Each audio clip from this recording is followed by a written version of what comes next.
boa noite.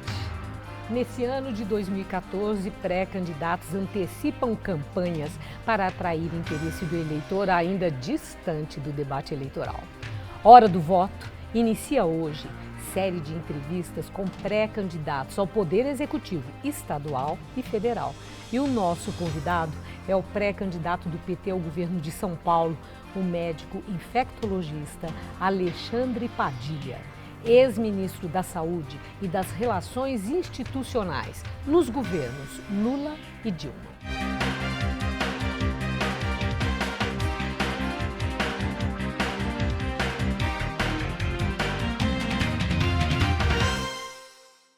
Muito obrigado, doutor Padilha, por estar conosco.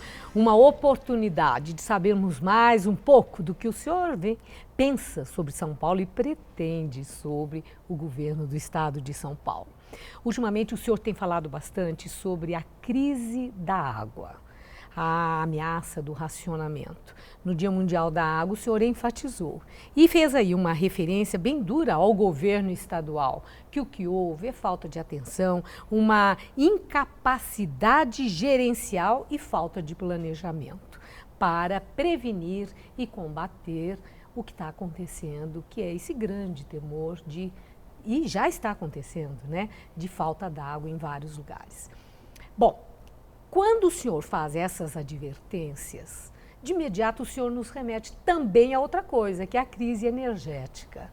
São vários os apagões que vêm acontecendo desde 2012, 2013, nesse ano de 2014 já teve, e também há um grande temor que haja durante a Copa do Mundo. O senhor não presta um desserviço à candidata Dilma Rousseff quando o senhor critica a água e de imediato a gente pensa na crise de energia? Pelo contrário, viu, Maria Lídia? Não tem nenhum paralelo entre energia e água. O governo federal, nos últimos 10 anos, fez 2 mega usinas hidrelétricas, fez obras de interligação, criou um sistema de substituição quando faltam chuvas, que são as termoelétricas. E o que nós vimos em São Paulo, o tempo todo que o atual governador governou esse estado, foi exatamente ao contrário. Nenhuma grande obra para aumentar a oferta de água para a região metropolitana de São Paulo, para a região metropolitana de Campinas, foi realizada nesses últimos 20 anos. Nenhuma grande obra de interligação entre serviços e também falta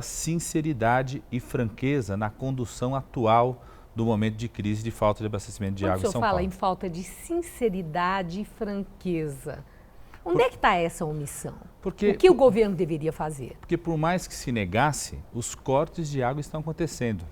Eu, pela Caravana Horizonte Paulista, que é uma forma que o PT escolheu de viajar todas as regiões do estado, cada região nós estamos viajando, discutindo com empresários, trabalhadores, lideranças locais, lideranças políticas, estava na região de Guarulhos, quando o prefeito de Guarulhos, que é a 2ª maior cidade do nosso estado, recebeu por um e-mail um aviso da Sabesp dizendo que ia ter corte de 400 litros por segundo de água de uma hora para outra. Ou seja, falta sinceridade, falta franqueza na condução de qual que é o plano de contingência nesse momento.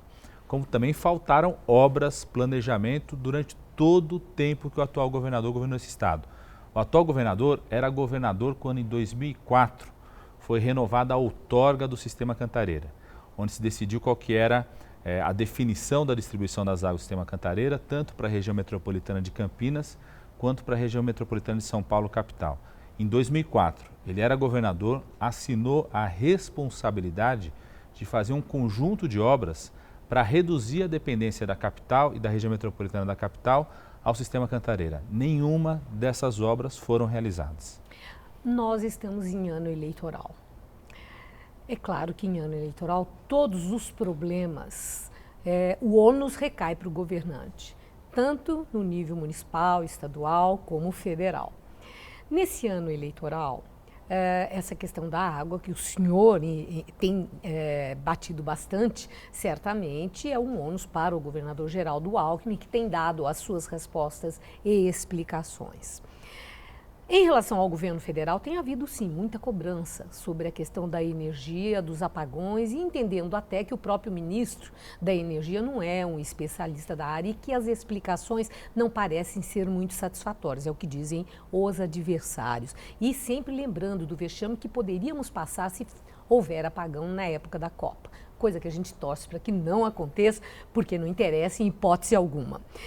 Mas aconteceu um outro percalço em relação ao governo federal que pode ter repercussão para candidatos do PT, que é essa questão da compra da refinaria americana em Pasadena, no Texas, nos Estados Unidos, por um valor muito mais elevado do que aquele que foi negociado um ano antes. E aí não se para de falar nesse assunto. A presidente Dilma já deu as satisfações que ela tinha que dar, deu a resposta. Por uns foi elogiada, por outros ela foi criticada. Mas a minha pergunta é para o pré-candidato. O senhor teme que essas questões que são, elas são candentes, são exploradas pelos adversários, certamente. Elas podem contagiar as urnas. O senhor pode perder votos e terreno por algo que não é sequer a sua área, mas o senhor é candidato do PT? Se alguém quiser trazer esse tema de volta para as eleições, vai perder de novo. Porque existe uma grande diferença entre a conduta dos governos do PT, quando está diante de uma denúncia, e o governo do Estado de São Paulo do PSDB. Esse é um bom exemplo. Tem uma denúncia, tem apuração, punição dos responsáveis, demissão dos responsáveis.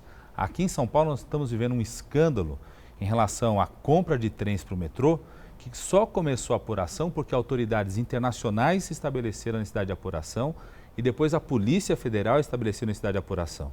E até hoje sequer ninguém foi demitido, ninguém punido pela apuração do governo do Estado. Então, se quiserem trazer esse tema, nós vamos enfrentar esse tema porque nós venceremos esse debate como vencemos nas últimas eleições. Como é que o senhor entende que deve acontecer? Diante de denúncias que não são ainda comprovadas, provas aceitas pela própria justiça, deve-se demitir o homem público? Deve ser feito o afastamento, mesmo que não haja prova, no seu entender? É isso que o chefe do poder deve fazer? Eu sempre tomei essa postura na condição de ministro da Saúde, por exemplo, Maria Leide. Qualquer denúncia, ou anônima, ou denúncia pela imprensa, iniciamos a apuração imediata, envolvi sempre a CGU, envolvi a Polícia Federal, ou seja, sempre o Ministério da Saúde tomou essa iniciativa, inclusive punição e demissão de qualquer profissional, faz apuração e punição exemplar e sempre buscar a recuperação dos recursos para o erário público. Essa sempre foi a minha postura no Ministério da Saúde e defendo que seja a postura de todos os governantes em qualquer espaço. Isso não poderia significar um pré-julgamento? O próprio presidente Lula muitas vezes argumentou sobre isso, quando ele era cobrado pela oposição, que ele passava a mão na cabeça de pessoas que eram alvo de denúncias graves, ele chamava atenção para isso, e não apenas Lula, outros governantes também, que esse afastamento pode pressupor o pré-julgamento, uma condenação antecipada, e que isso não é justo. As pessoas têm que ter o direito de se explicar. Inclusive tem que se explicar, mostrar o que fez. Várias vezes as denúncias são injustas, então a pessoa se explica publicamente, se explica nos processos de apuração, seja da CGU, ou o próprio processo interno de apuração, ou a própria Polícia Federal. O que eu defendo é a apuração imediata, temos órgãos para isso, e punição exemplar de quem cometeu qualquer irregularidade. Apuração imediata. O governo de São Paulo, nesse caso que o senhor citou, argumenta que a apuração está sendo feita pelos órgãos competentes.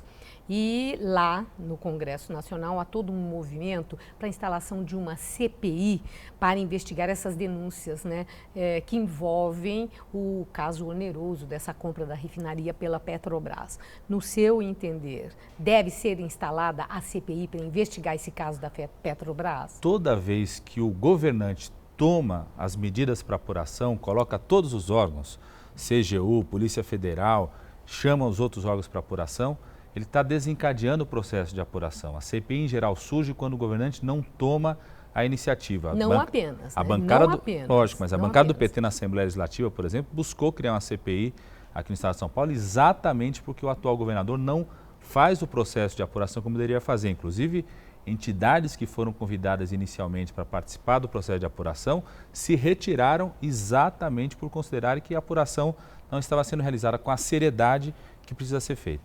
Nesse caso da Petrobras, parlamentares da oposição e outros que estão insatisfeitos, inclusive com o governo Dilma, eu não sei dizer se é uma forma de retaliação, porque ela não atendeu o que eles pretendiam, mas o fato é que o argumento é que o Congresso Nacional, o parlamentar, em todas as instâncias, tem sim uma condição de colaborar para fazer a investigação que pode enveredar por um outro caminho que as instituições encarregadas de investigar, Ministério Público e as instituições pertinentes ao caso, que CPI é complementar. Mas há uma resistência. A sua opinião, deve sim se instalar uma CPI da Petrobras, como o senhor acha que deve em São Paulo instalar para esse caso Alstom Siemens? Ou no caso da Petrobras é dispensável para o senhor? Eu sempre vou defender que o Congresso Nacional participe da apuração e encontre a melhor forma para apurar. O senhor assinaria a lista para instalar essa CPI? Essa é uma questão de autonomia do Congresso Nacional. Ele tem que encontrar qual que é a melhor forma para apurar. A grande diferença, porque não tem nenhum paralelo entre o que acontece no governo federal e no governo do estado, é que lá o processo de apuração está acontecendo, já teve demissão. Aqui é um escândalo que existe há mais de 15 anos. Nesse período todo ninguém foi demitido. Só começou a apuração agora depois que autoridades internacionais e a Polícia Federal começaram o processo de apuração. Por isso nós não podemos fazer nenhum paralelo entre o que acontece aqui em São Paulo, da inexistência de apuração de escândalo de mais de 15 anos, e o que acontece no governo federal. O senhor falou na necessidade de explicação. Eu quero aproveitar essa oportunidade em função de uma denúncia que apareceu na revista Veja dessa semana, que eu confesso que me surpreendeu e acho que há muita gente também, tem inclusive uma foto grande do senhor ali, sobre a assinatura de um contrato com uma empresa Labogen Química Fina e Biotecnologia. Eu nunca tinha ouvido falar nela. E que foi feito um contrato com essa empresa para a fabricação de medicamentos que o Ministério distribuiria e há um valor grande, porque é muito remédio, etc. E que quando foi investigado pela Polícia Federal, essa empresa não teria a planta industrial nem os pré-requisitos para um contrato do porte que foi de algo que envolve muitos milhões de reais. E também que a empresa não fabrica esses medicamentos, ela mandaria uma outra de Goiás fazer, pagaria 40%, mas ficaria com 90 milhões e o pior, que a tal da empresa estaria ou seria laranja de um doleiro que já está preso, um tal de Youssef. É importante, eu entendo, aproveitarmos esse momento para o senhor nos dar uma explicação. Como é que o Ministério da Saúde vai parar num caso desse que está sendo investigado pela Polícia Federal, a tal da Operação Lava Rápido? Inclusive, Lava Jato. Lava Jato. Inclusive, eu abomino a forma como meu nome foi envolvido nisso. O Ministério da Saúde faz um processo transparente de chamada de laboratórios públicos. O contrato é com o Laboratório da Marinha.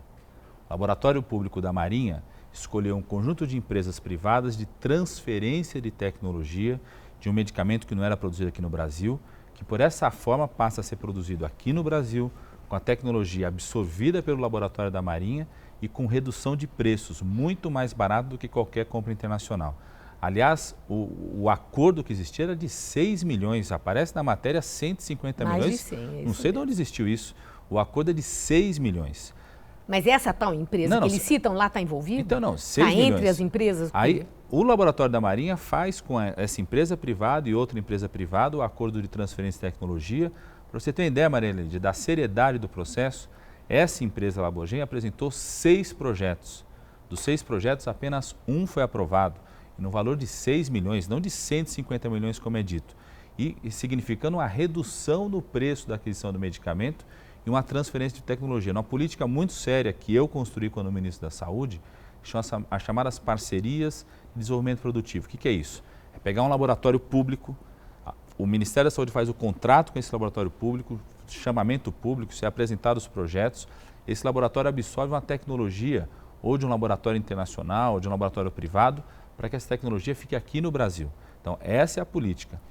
O meu nome é citado, em nenhum momento tem citação ao meu nome. A única coisa que tem é uma foto no evento de mais de 100 empresários, ou seja, onde todos os que participaram do processo de seleção, assinatura de contrato com mais de 100 empresários, tem uma foto minha com outros empresários e essa foto é repassada por uma outra pessoa e aí incluído isso, teoricamente... O senhor vai fazer uma interpelação judicial com a Veja? Como é que envolve o seu nome numa coisa que o senhor está nos dizendo agora que está espantado e não tem nada com isso? Não, nem cabe, porque eu nem sou citado no relatório da Polícia Federal. Sabe o que é mais impressionante? Não, mas a denúncia que a Veja faz, pelo que o senhor diz, não procede. Mas atinge a sua imagem. E certamente os seus propósitos eleitorais ficam vulneráveis. Não cabe uma interpelação judicial aí? Como é que fala uma coisa que, segundo o senhor está nos dizendo, não tem cabimento? Eu já fiz a resposta, inclusive, tanto à Veja quanto ao Estadão. A própria matéria do Estadão cita claramente na matéria que a Polícia Federal não faz nenhuma acusação ao meu nome, nenhum envolvimento ao meu nome. Só cita que no meio tem uma foto com vários outros empresários comigo junto numa cerimônia de assinatura no contrato, que é com a Marinha. Inclusive está. A própria matéria fala isso, tem um representante do laboratório da Marinha junto nessa foto. Bom, o senhor está tranquilo em relação a isso? Estou muito tranquilo e abomino meu nome aparecer da forma como apareceu, já fizemos nota em relação a isso e confio e acredito que o próprio órgão vai poder esclarecer ainda melhor o que fez. Bom, agora vamos falar da saúde um pouco. As pesquisas mostraram que a principal insatisfação do brasileiro é a questão da saúde. É óbvio que os seus adversários já pegaram isso como um gancho de campanha, porque o senhor foi ministro da Saúde e, no entender deles, o senhor não conseguiu encontrar soluções para os problemas na saúde no Brasil, a ponto dos brasileiros estarem tão ressentidos como aparece nas pesquisas, sendo essa a sua maior preocupação. A minha pergunta é se esse argumento dos adversários de que o senhor não conseguiu resolver um setor da vida da população, que é a saúde, como é que o senhor pretende ser candidato e resolver questões de um dos estados, aliás, do estado que está no topo dos mais importantes estados do Brasil? Eu estou torcendo para que o debate dessa eleição seja o debate da saúde. Sabe por quê? Porque eu construí um programa como o Programa Mais Médicos, que foi criticado por esses mesmos adversários e é bem avaliado por mais de 80% da população. Eu transformei o programa de imunização de vacinas do Ministério da Saúde hoje, oferecendo todos os tipos de vacinas para a população. Você tem uma ideia, se a pessoa fosse pagar as vacinas que nós damos para as crianças agora, gastaria 3, 4 mil reais para vacinar seus filhos, agora está gratuito, inclusive a última vacina do HPV.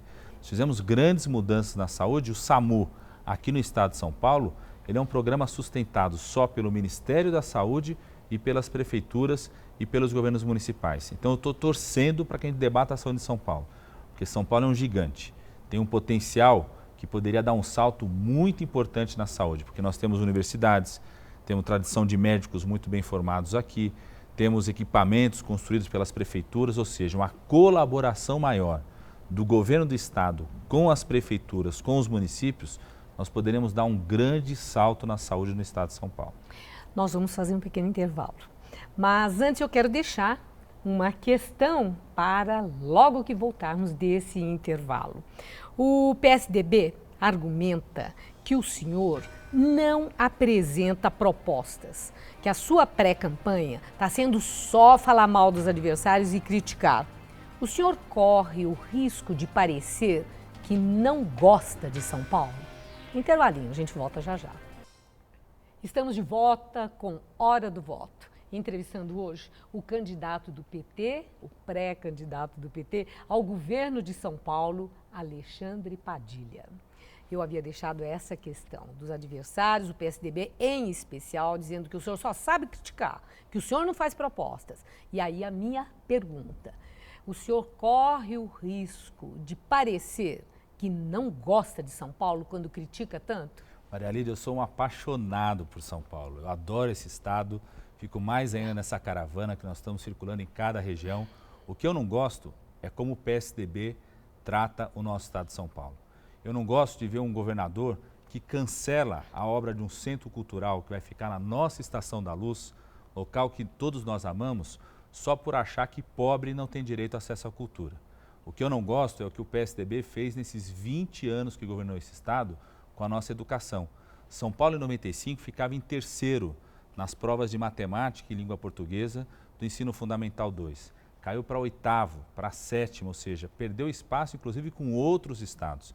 Eu sou um apaixonado por o povo de São Paulo, pelo seu espírito trabalhador, pela locomotiva que nós somos. Agora, o atual governador, o tempo todo governou esse estado, colocou em risco o nosso estado de não dar o salto para o século XXI que o nosso estado pode dar. Então, eu sou um apaixonado por São Paulo, mas não gosto da forma como o atual governador minimiza todo o potencial do nosso estado de São Paulo. O senhor é apresentado como candidato do PT para mudar e renovar, assim como foram Dilma Rousseff e Fernando Haddad.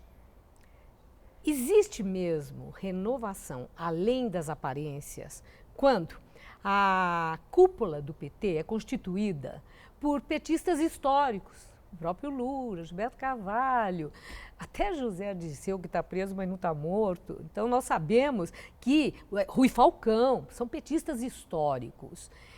A orientação do PT sendo a mesma, que independência que o senhor vai ter? O senhor correria o risco de ser tutelado por esse petismo histórico e antigo? Maria Lídia, eu fui ministro da Saúde do nosso país por 3 anos. Fui do Ministério das Relações Institucionais do presidente Lula durante 7 anos, 10 anos no governo federal. O PT avançou muito no estado de São Paulo. Hoje nós governamos municípios, não de forma isolada pelo PT, mas com vários partidos e alianças extremamente amplas, mais de 20 partidos. Estamos tanto na região metropolitana, no interior, no litoral. O PT cresceu muito e amadureceu muito no estado de São Paulo. E essa caravana Horizonte Paulista que eu coordeno, que tem a minha cara, que é discutir com todos os segmentos, com empresários, comerciantes, discutir com quem não pense igual ao PT, vai tornar a nossa campanha ainda mais ampla e um projeto de governo muito consistente. Aliás, é a primeira vez que o PT tem a chance de disputar o estado de São Paulo, tendo a sua composição, o projeto de governo e a própria candidatura de alguém que já teve experiência administrativa no Executivo. Essa vai ser a diferença para a disputa eleitoral no estado de São Paulo desse ano. O senhor tem, assim como a presidente Dilma, assim como o Fernando Haddad, né, uma marca mais de gestão do que de política. E são evidentes as dificuldades que a presidente Dilma e Fernando Haddad também em São Paulo tiveram e têm de enfrentar no jogo político com sua base parlamentar para a garantia de governabilidade. O senhor, com a experiência que tem de vida, foi ministro de Estado, é verdade, em 2 instâncias diferentes. Com 41 anos de idade, é um homem jovem. O senhor acha que está maduro, está pronto, com jogo de cintura, para enfrentar a voracidade política dos partidos que apoiam a sua candidatura? A vida me obrigou a amadurecer muito rápido, Maria Lídia. Eu fui ministro da coordenação política do presidente Lula, negociar com o Congresso Nacional, com prefeitos, governadores, com o conselhão que juntava empresário, trabalhador, setor financeiro, setor agrário, com 38 anos de idade. Ou seja, eu fui ministro durante os 3 anos, ministro da Saúde, mas durante 7 anos eu fui do Ministério da Coordenação Política. Então, a maior escola de política eu tive quando eu conduzi a coordenação política do presidente Lula, e foi inclusive o momento onde a gente construiu a reeleição, ou seja, a eleição da presidenta Dilma e a grande aliança mais ampla, PT, PMDB e os outros partidos. Então, a minha experiência política foi construída no período do Ministério das Relações Institucionais. A presidente Dilma também tinha sido ministra de Estado em 2 instâncias diferentes, importantíssimas, né, no quadro de ministérios do presidente Lula.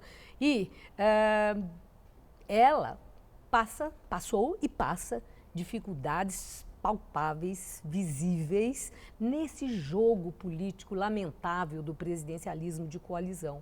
Então, a minha pergunta é essa mesmo, né? Se a falta de treinamento, que o presidente Lula, por exemplo, não teve a mesma dificuldade, porque a experiência dele não era de gestão, era experiência política. Se não faz diferença isso para a administração de um estado como o de São Paulo, que tem contornos políticos difíceis, sim, é fácil de perceber. No meu caso, eu fui 7 anos do Ministério da Coordenação Política do presidente Lula. Inclusive, muito bem avaliado a experiência que nós montamos de reestruturação da coordenação política do presidente Lula e da montagem, inclusive, da aliança vitoriosa da presidenta Dilma junto com o PMDB. Fui eu que ajudei a costurar toda aquela aliança política que foi mais ampla, inclusive, das eleições do presidente Lula. Então, eu tive muita escola na política, sobretudo no Ministério das Relações Institucionais. Doutor Padilha, e o vice? Houve uma tentativa inicial de tentar reeditar aquela dobradinha empresário e um representante do Partido dos Trabalhadores e não deu certo. Já achou quem vai ser o vice? Um vice, como disse o presidente estadual Emílio de Souza, do PT, que facilite a sua entrada nos redutos do interior do estado de São Paulo, onde o PT tem mais dificuldade de entrar. Já encontrou a pessoa? Vamos encontrar. O PT vem com a aliança... Não encontrou, portanto? Não estamos com pressa também, porque nós temos até maio, junho para definir. Agora, o perfil nós definimos. O PT vem com uma aliança ampla, mais ampla do que sempre teve, tendo um vice que some ao PT. Some cada vez mais para dialogar com as forças com as quais nós já estamos conversando. Nessa caravana Horizonte Paulista, onde a gente circula em cada região desse estado, reuniões com a associação comercial, empresários, trabalhadores, são essas forças, tem um sentimento na nossa sociedade de São Paulo de que depois de 20 anos, o atual governador perdeu a força, a energia, a coragem para enfrentar os desafios que São Paulo precisa enfrentar nesse momento. Nós queremos juntar todos para dar esse salto do século XXI para o nosso estado de São Paulo. A minha última questão é política pública para a mulher. Não posso deixar de fazer essa pergunta, até por interesse próprio. O senhor tem já um projeto, ainda está estudando, vai priorizar algo em especial em relação à condição da mulher no estado de São Paulo? Parabéns pela sua pergunta, viu, Maria Lídia? Para nós... Bom, quando o entrevistado gosta da pergunta, já fico receosa que eu não possa ter ido muito bem, porque eu fiz, como eu disse, por interesse em saber, como todas as mulheres que estão nos vendo têm. Da maioria da nossa população, a maioria da nossa população são mulheres. Qual é o seu plano? A maioria da população é mulher e são mães dos outros. Mulher é tanta prioridade que em todas as caravanas nós temos feito questão de ter um encontro específico de política para as mulheres. 3 questões nós precisamos atacar. Primeiro, a violência contra a mulher. É inadmissível que no estado de São Paulo as delegacias para a mulher não funcionem 24 horas por dia. É à noite exatamente o momento de maior episódio de violência contra a mulher. Segundo, reforçar o papel das mulheres no empreendedorismo, no acesso ao mercado de trabalho e aumentar a presença das mulheres nos órgãos de governo. Hoje, apenas 3 secretárias são mulheres. Isso quer dizer que uma vice pode ser mulher? Nós estamos buscando também. Seria um ótimo nome, um ótimo perfil, não só como vice, mas reforçar o papel das mulheres na coordenação de programa de governo e no governo em si. Eu agradeço muito. Nosso tempo terminou. Agradeço muito seus esclarecimentos, sua entrevista. Uma boa noite, doutor Padilha. Boa noite, Maria Lídia. E termina aqui a Hora do Voto. Eu agradeço muito também a você que nos acompanhou. Uma boa noite a todos e até a próxima segunda-feira, às 11h30 da noite. Hora do Voto.